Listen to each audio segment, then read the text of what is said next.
starts with, testing week, which happens in the month of March. Then in the month of July, we do World Conference Next Gen testing in Bangalore. Then in October, we do Agile testing gathering, which happens every October. And then in December, we do a software testing roadshow in six to eight cities in India. So that we call it India Testing Week. So every quarter, we have something or the other on software testing happening. And so on that note, I welcome everyone. Thanks for coming and making it on time. Those who have participated at India Testing League, you can relax a bit now. I know it was tough half an hour. May the best four, come to the finals of India Testing League. Let me share with you the highlights of this event.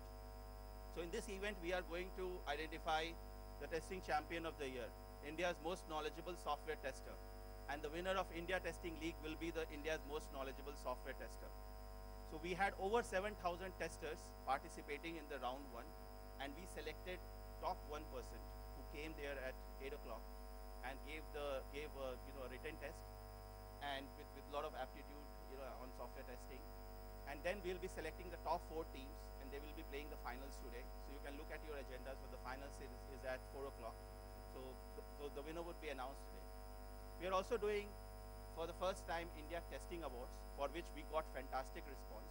I'm very proud and honored to inform that the Lifetime Achievement Award for software testing this year has been given to ISRO's Mars Orbiter mission.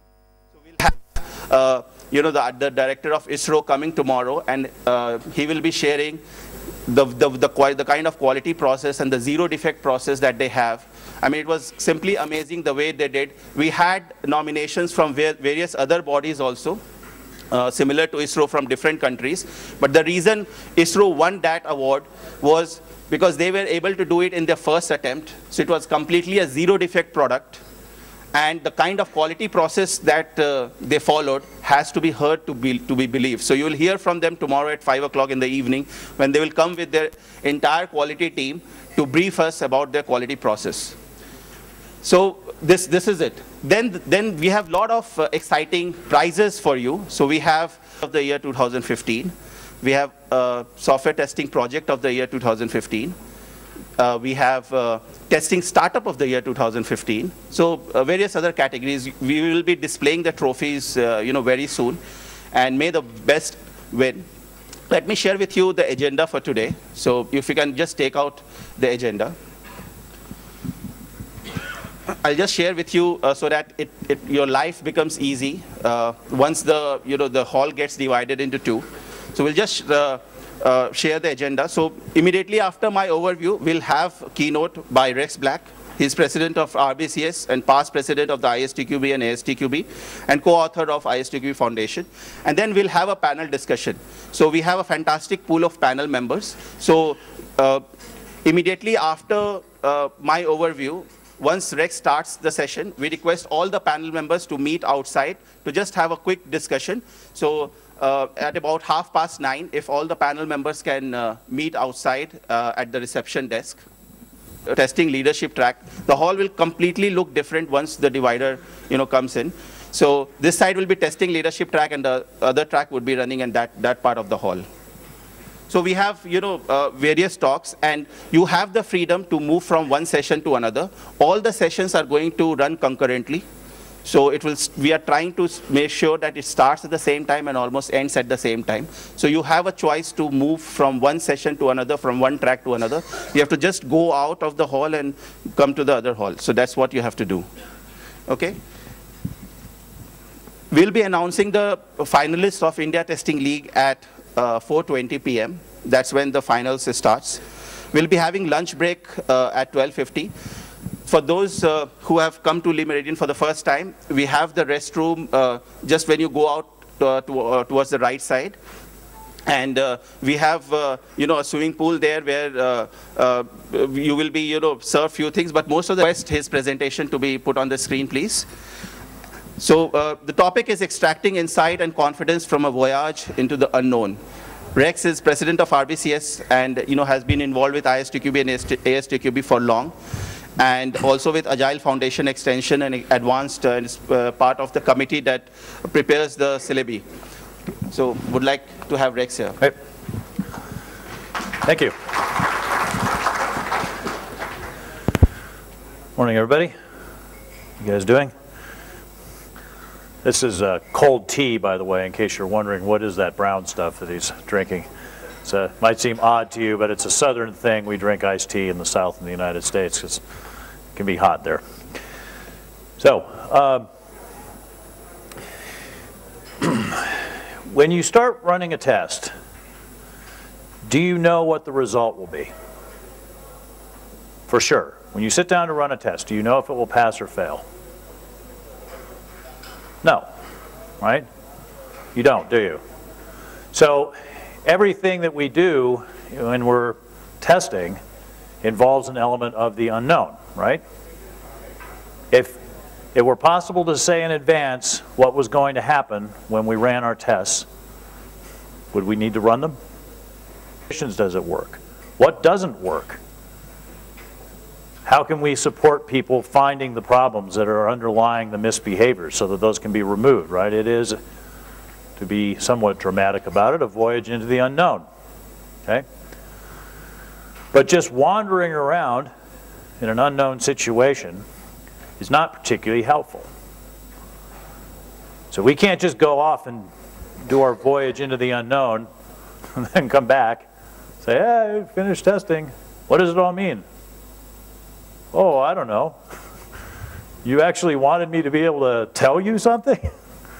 Right? It's not enough to just go there. We got to come back and let's see, do we have a laser beam here? Give people insight and confidence. Right?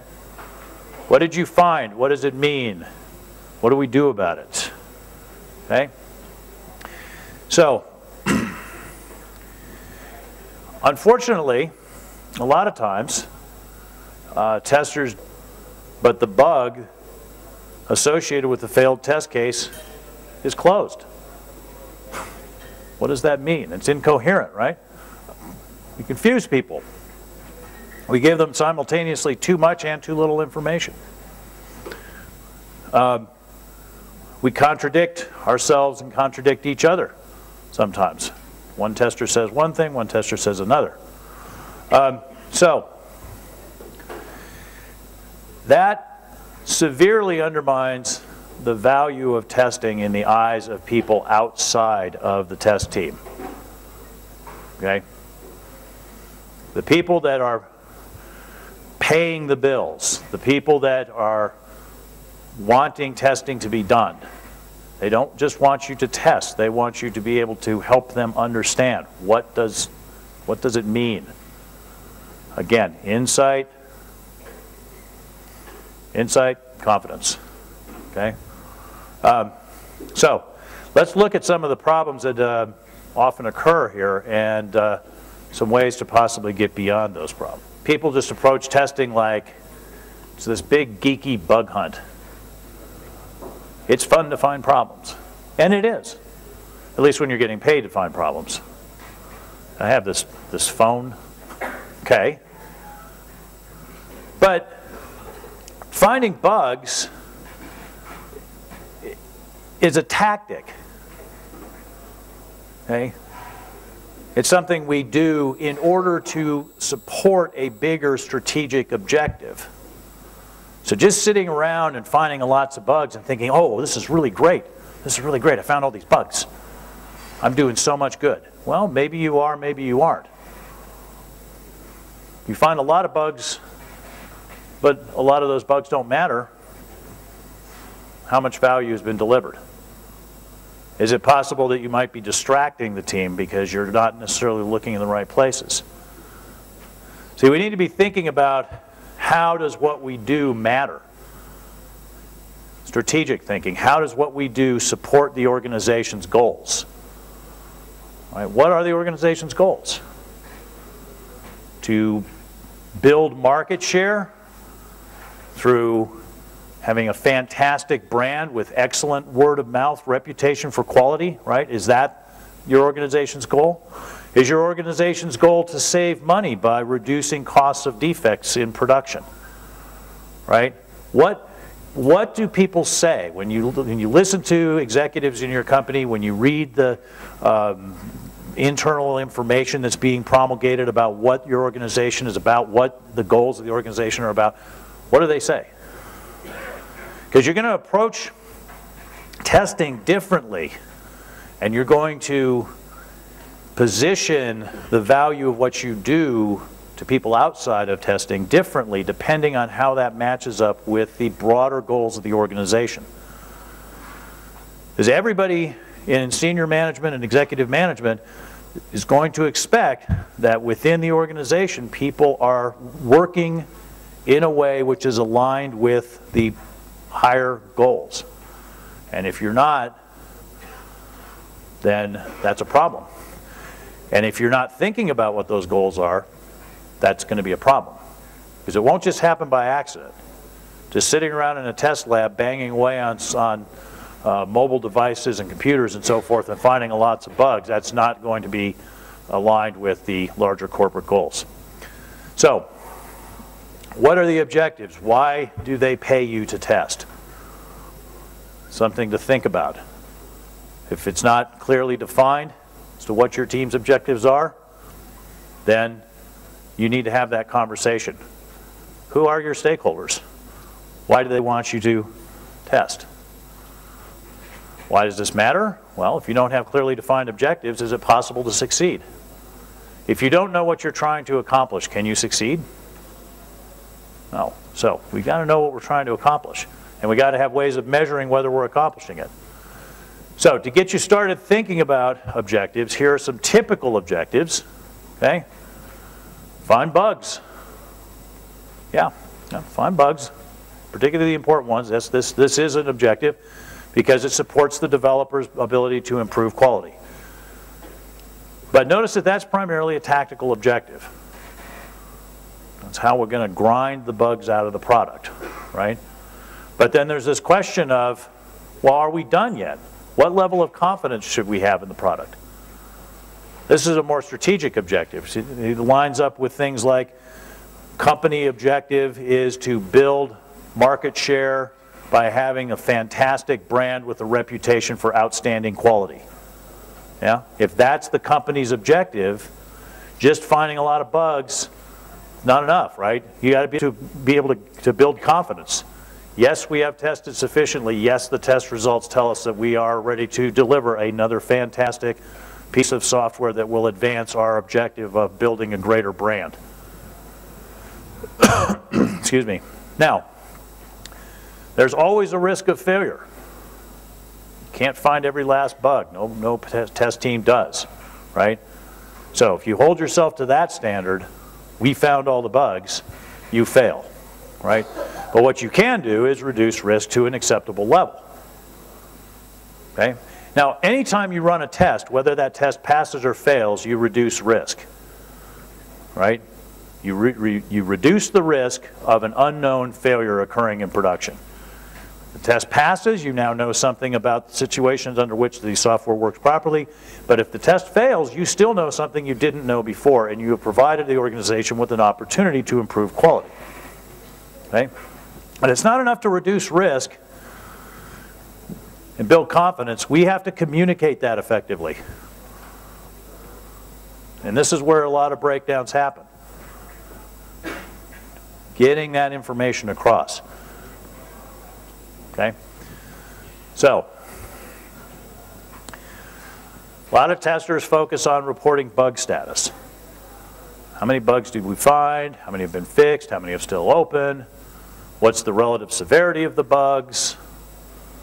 And it's important, absolutely. It's important because it supports the immediate tactical need of finding and removing bugs as part of testing, right? Within the project team, definitely essential information. But you get a senior manager comes in, you say, well, we found 977 bugs so far. 920 of them have been fixed. Of the bugs we found, 130 have been severity 1 bugs. Do you think that that senior manager or executive finds that enlightening? Would it be, right? That'd be like you having a conversation with a dentist. The dentist says, well, you know, this year I pulled 977 teeth, and 920 of them were completely decayed. Does that tell you anything about this person's ability as a dentist? No, I mean, it may be of interest to him or her, right? But it's not the currency in which the management thinks about their projects and their organization. They don't count in terms of bugs found and bugs fixed and so forth, right?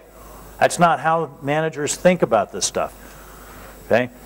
So by inundating them with this, here's all the bugs I found and here's how many were fixed and so forth, that's not what their head's at. That's not what they're thinking about. So you're not supporting their ability to see what's really important. You're distracting them if you inundate them with that kind of information. Same thing with test case status. How many tests have you run? How many pass? How many fail? Absolutely important stuff. You as a tester or a test manager need to know this because you need to know how close you are to done with your testing effort, right? But it's really an internal measurement, okay? If I say I have run 1,500 test cases, 1,420 of them have passed, 50 have failed, and the remainder remain to be run, how close am I to ready to ship a product? I know how close I am to done running my tests, and that's useful information, but how close am I to shipping a product? I don't know, because it depends on the 50 tests that have failed, right? And it depends on the tests that remain to be run. It depends on the bugs associated with those 50 tests that have failed. You see what I mean? It's insight to you, yes, but it is not insight outside of the testing team, and certainly not outside of the project team. It's confusing. Now, surely you can say that if you've run 1,400 tests and 1,300 of them have failed, anybody knows that's a bad thing, and the product is obviously in trouble, right? But we need to really go beyond this idea of thinking that giving people a lot of detailed bug counts and test case counts and their status is enlightening them, because it's not in most cases. Okay, so again, try to step out and look at a situation where you are not the expert. Okay, you guys are all experts on testing, okay? So we could sit down and have a conversation about bug counts and test case counts, and those of us in the room, we understand that, right? That's the currency with which we deal, day in, day out, right? Okay?